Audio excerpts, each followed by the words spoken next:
Okay, hi, we're with Van Romaine with the Steve Morse Band. How you doing, Van? I'm doing great.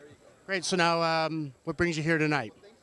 Well, this Bonzo Bash thing is the first one I did was on the East Coast, like 3 months ago. It feels like 4 months ago, which probably means a year ago.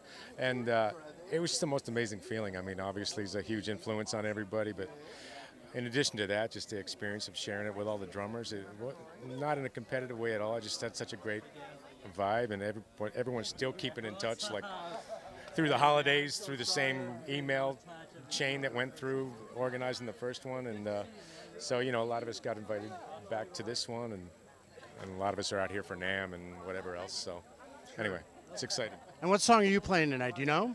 I'm playing Heartbreaker. Heartbreaker, cool. So now, tell me, as a drummer, what sort of influence did John Bonham have on your playing?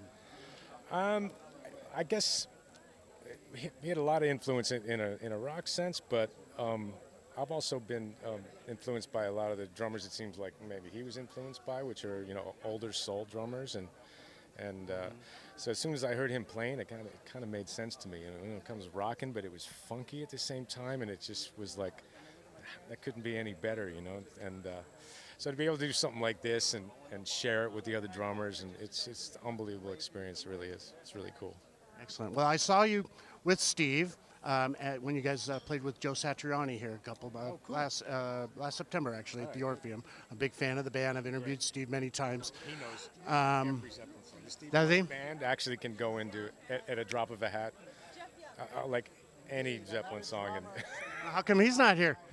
Hold on, let me call him. He's close. He's close by. I saw him earlier. Know. He's here out here every year, right? But yeah, he's a big influence on Steve and Dave LaRue from the Steve Morse Band. So Steve would have his solo sections and his thing, and we'd be listening to him, and all of a sudden he'd start to play a Zeppelin riff, and then he'd look at me, and I'd look at Dave, and I'm like, here we go, So that was a big part of it. But also when I was a little younger, I played in like cover bands playing Zeppelin stuff. And anyway.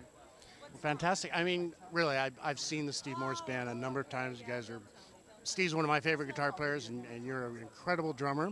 So what's coming up for you guys? I mean, I know with Steve's Deep Purple schedule, it gets crazy. Yeah, I'm playing a lot of pop music myself on different tours, and we don't have any plans as of right now. We talked about recording and stuff, and during the Satriani tour, we had some long sound checks where it's the first time we were all in a room with our instruments where we could start to jam and start to write and stuff, and that felt real natural, and we'll see what happens. I mean, yeah, I'm pulled in a few different directions.